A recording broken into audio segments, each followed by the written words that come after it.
Welcome back to another video.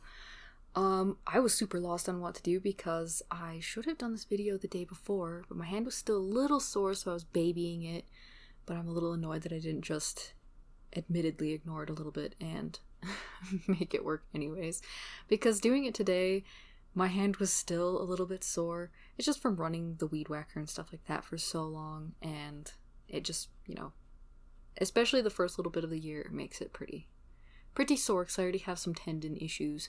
So, besides the point, we ended up just doing a kind of whatever video, and I wasn't having a super great drawing day. I ended up doing this to start with because doing quick side profiles is something that I do to warm up or to see where I'm at. And considering how much I struggled actually to get that one out, I knew for certain that I was going to have a bit of a rough time drawing. I'm not super surprised because even though I've scribbled a little bit, I haven't been able to draw very much. I did a thumbnail for a sticker, but that was very stylized, and I just haven't done as much as I'd like, so I knew it was going to be rough. I knew it, but it still sucks when you sit down and you can't make anything look decent, and it feels like you're asking your hand to do something that it's not ready to do. Like make a line and it feels like it can't, it can't do that line. Very frustrating. So anyway, and I did kind of work on a comic page a little while ago, but I was having to be very careful about what my hand was doing. I was trying to ink, and that was very frustrating for me because again with the I'm trying to make a line and my hand is not doing it, not listening to me. So before I was just doing some drawings from my head, just scribbling, trying to see what I could do. And also I'm going to be having some issues talking because I bit my tongue the other day really hard. So if you hear me slurring a little bit, it's because I bit my tongue and it's still a little bit numb. So I'm doing some figure drawing. It's not going to be very good. Again, with the I was struggling, and figure drawing was the last thing in the world that I actually wanted to do to be entirely real. I really wanted to just sit and imagine things and scribble, which eventually I do a small amount of, but I'll talk about that when we get there. So I was picking, since I was having an issue, I was picking figures eventually like this one, where I could see the shapes fitting into each other a little bit more clearly, because everything else I was drawing was stiff and just not quite right, and I felt like I couldn't feel the shapes very well and I couldn't imagine them very well, which is something that always bothers me, so I have to get back to being able to imagine those parts moving in my head. So the obvious parts, head, rib cage, pelvis, midsection, which is like kind of a tube the way I like to draw it, and just little pieces that fit together like a puzzle that I like to just draw as shorthand. I wasn't seeing well, so that was why I started drawing things like that. And I had tried to draw a side profile early on, which I don't think you will have seen because I think I murked it as quickly as I could. And so just trying to do these simple poses. This one I tried to very slightly change the camera angle on it. It was very front facing, which yes, I do draw a lot, and that is to my detriment in my opinion. So I need to get back to letting the shapes kind of guide me, because you can always adjust those, and as long as you're used to drawing shapes in perspective, I feel like you could adjust a lot of poses in perspective as you pleased. So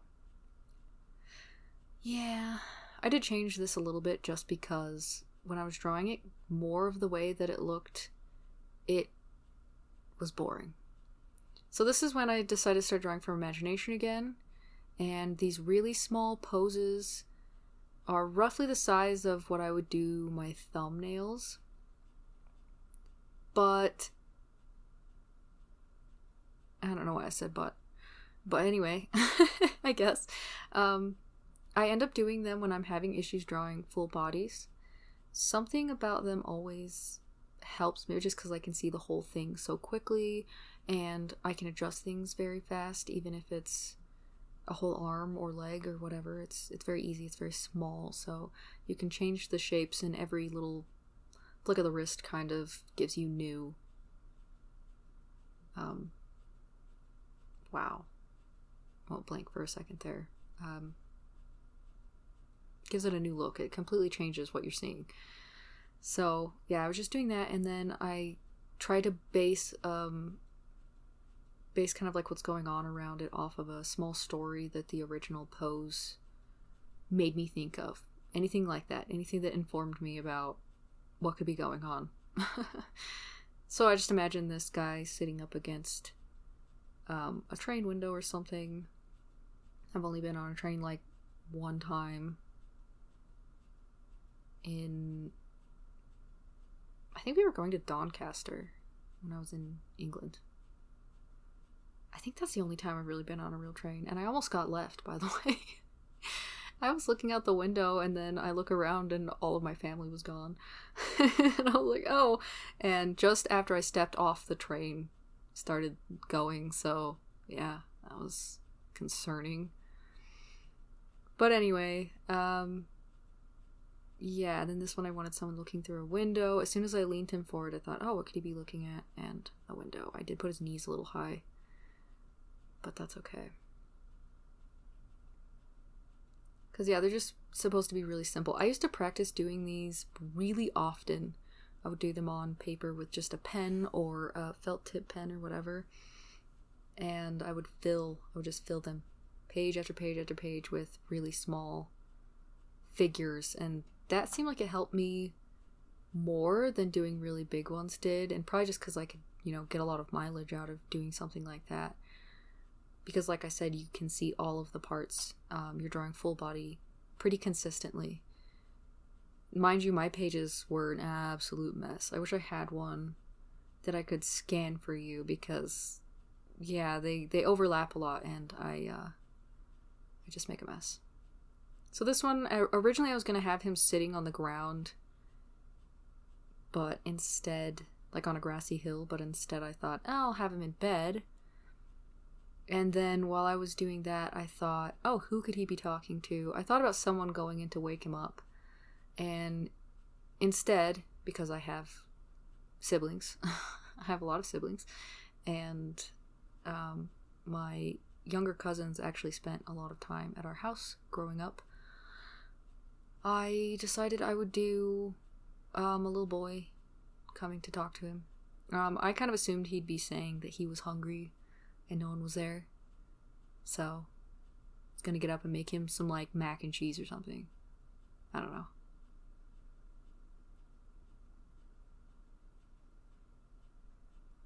Not me, I'd be like, do you want some bacon and eggs?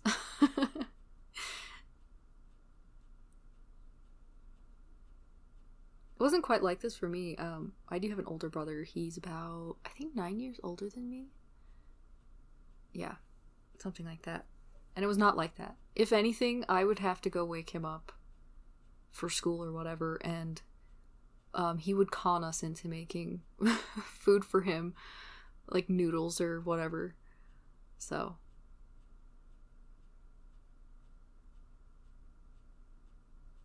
But definitely I, as an older sibling, took care of my younger brothers.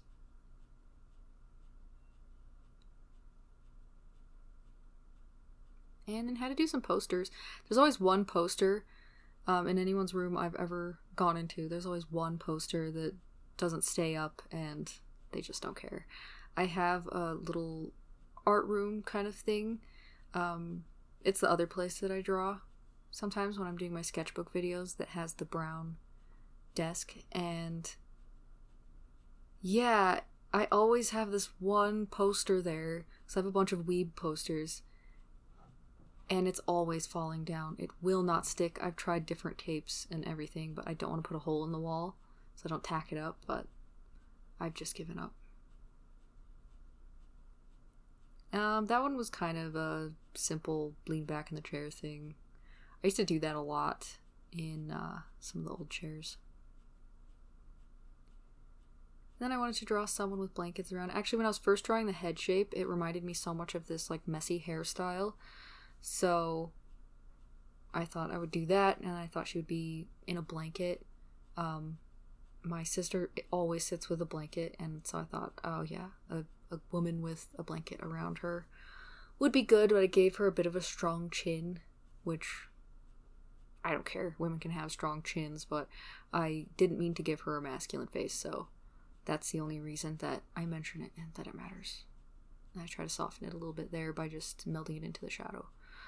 And then because I scrolled up over here, I saw the girl that I had drawn on the side, which I was originally going to make kind of an emo dude, but she really looked a bit like my character Phage, so I thought I would just draw her again a bit. This isn't exactly her body type. Actually, it's kind of funny. It looks like me a little bit when I was, I don't know, maybe 12 or 13, maybe?